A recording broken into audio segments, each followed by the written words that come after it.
మరి మార్గశిర లక్ష్మీవార వ్రత కథ. పూర్వం కళింగ దేశమందు ఒక బ్రాహ్మణుడు కలడు. అతనికి సుశీల అను ఒక కూతురు కలదు. ఆమెకు చిన్నతనమున తల్లి చనిపోయినందున సవతి తల్లి పిల్లను ఎత్తుకొమ్మని చెప్పుచు కొంచెం బెల్లం ఇచ్చేది. ఆ సుశీల సవతి పిల్లలను ఆడించుచు ఇంటి వద్ద సవతి తల్లి మార్గశిర లక్ష్మీ పూజ చేయుట చూసి ఆమె కూడా మట్టితో మహాలక్ష్మిని చేసి జిల్లేడు పూలతోనూ ఆకులతోనూ పూజ చేసి ఆడుకోమని ఇచ్చిన బెల్లాన్ని నైవేద్యం పెట్టుచు ఆడుకునేది ఆ సుశీల. ఇలా కొన్నాళ్లకు సుశీలకు వివాహమయ్యింది. అత్తవారింటికి పోవుచు తాను తయారు చేసుకున్న లక్ష్మీదేవి మట్టి బొమ్మను తీసుకువెళ్ళింది. ఇలా వెళ్ళిన వెంటనే కన్నవారు నిరుపేదలు అయ్యారు. ఈమె ఇంట మహాదైశ్వర్యం అనుభవిస్తున్నారు. పుట్టింటి వారు కటిక దరిద్రులైన సంగతి తెలుసుకొని సుశీల చాలా బాధపడుతుంది. తల్లి దరిద్రమును భరించలేక కొడుకును పిలిచి, నాయన, నీ అక్క ఇంటికి వెళ్ళి ఏమైనా డబ్బులు తీసుకురమ్మని చెప్పి పంపించింది. సుశీల ఇంటికి తమ్ముడు వెళ్ళి వారి దారిద్ర్యం గురించి చెప్పాడు. దరిద్రమును తెలుసుకున్న ఒక కర్రను దోలిపించి దాని నిండా వరహాలు పోసి అతనికి ఇచ్చింది.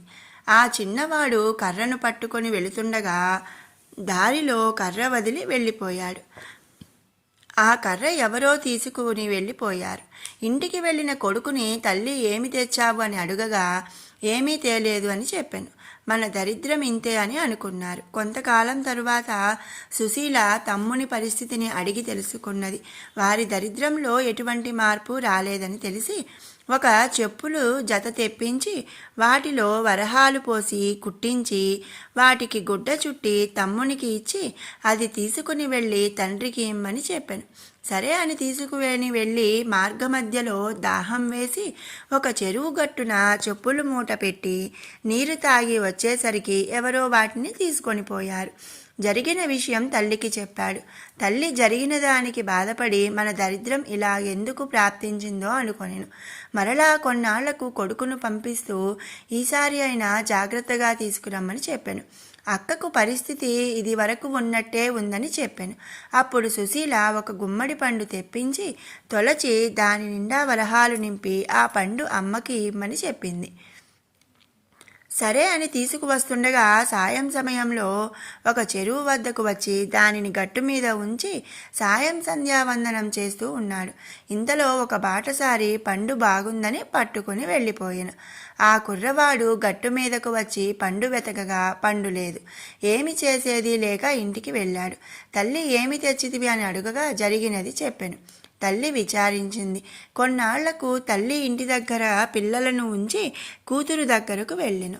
తల్లిని చూసి సుశీల వారి దరిద్రమును తెలుసుకొని చింతించి మార్గశిర లక్ష్మీవారం నోము నోచిన ఐశ్వర్యం వచ్చునని తలచినది. అమ్మ, ఈరోజు మార్గశిర లక్ష్మీవారం, నోటిలో ఏమి వేసుకోకు, మనం వ్రతం చేసుకుందామని చెప్పాను. ఆమె కూడా అలాగే, నేనేమైనా చిన్నదాననా, ఎందుకు తింటాను అని చెప్పి పిల్లలకు చద్ది అన్నం పెట్టి నోటిలో ఒక ముద్ద వేసుకున్నది. కూతురు వచ్చి, అమ్మ స్నానం చేయి, మనం వ్రతం చేసుకుందామంది. అప్పుడు జరిగినది తల్లి చెప్పినది. ఆ వారం కూతురు మాత్రమే చేసుకున్నది. రెండవ వారం వ్రతం చేసుకుందాం అనుకున్నది. అప్పుడు పిల్లలకు తలకి నూనె రాస్తూ తాను రాసుకున్నది. ఆ వారం కూడా వ్రతం చేయ వీలు కాలేదు. మరుసటి వారం అమ్మ ఈసారైనా జాగ్రత్తగా ఉండమని చెప్పినది. పిల్లలకు తలదువ్వుతూ ఆమె తలదువ్వుకొని వ్రతం చేయలేకపోయినది. కూతురు మాత్రమే చేసుకున్నది. ఇక 4వ వారం ఈసారి అయినా చాలా జాగ్రత్తగా ఉండమని చెప్పి సుశీల తల్లి ఈ పని చేయకుండా ఉండటానికి ఒక గోతిలో కూర్చోబెట్టినది.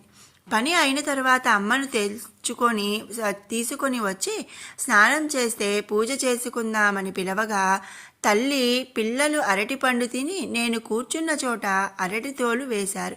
నేను తోచక అది తిన్నా అని చెప్పింది.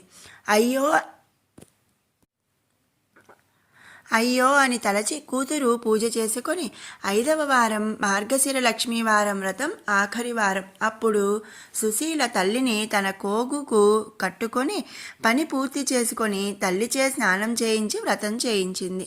పూర్ణ కుడుములు తల్లిచే నైవేద్యం పెట్టించింది. కానీ మహాలక్ష్మి దూరంగా వెళ్ళిపోయినది. ఏమి అమ్మా అలా వెళ్ళిపోతున్నావు అని అడగగా, నీ చిన్నతనంలో నీవు బొమ్మలతో ఆడుకుంటుంటే మీ అమ్మ చీపురుతో కొట్టింది అందుకే అని చెప్పింది. అప్పుడు తన తల్లి చేసిన దానికి క్షమించమని ప్రార్థించింది. మళ్ళీ నీ తల్లి వ్రతం చేయించమని అదృశ్యము అయినది మహాలక్ష్మి. సరే అని మొదటి వారం పులగం, రెండవ వారం అట్లు తిమ్మనం, మూడవ వారం అప్పాలు పరమాన్నం, నాలుగవ వారం చిత్రాన్నం గారెలు, పుష్యమాసంలో మొదటి వారంలో పూర్ణపు కుడుములు వడ్డించి తల్లిచే నోము చేయించింది. కథా అక్షింతలు తల మీద వేసుకున్నారు. అప్పటి నుండి ఆమెకు సకల సంపదలు కలిగి అంత్యమందున విష్ణులోకమునకు వెళ్ళెను. కథ లోపమైనను వ్రతలోపము కారాదు. భక్తి తప్పినను ఫలము తప్పదు.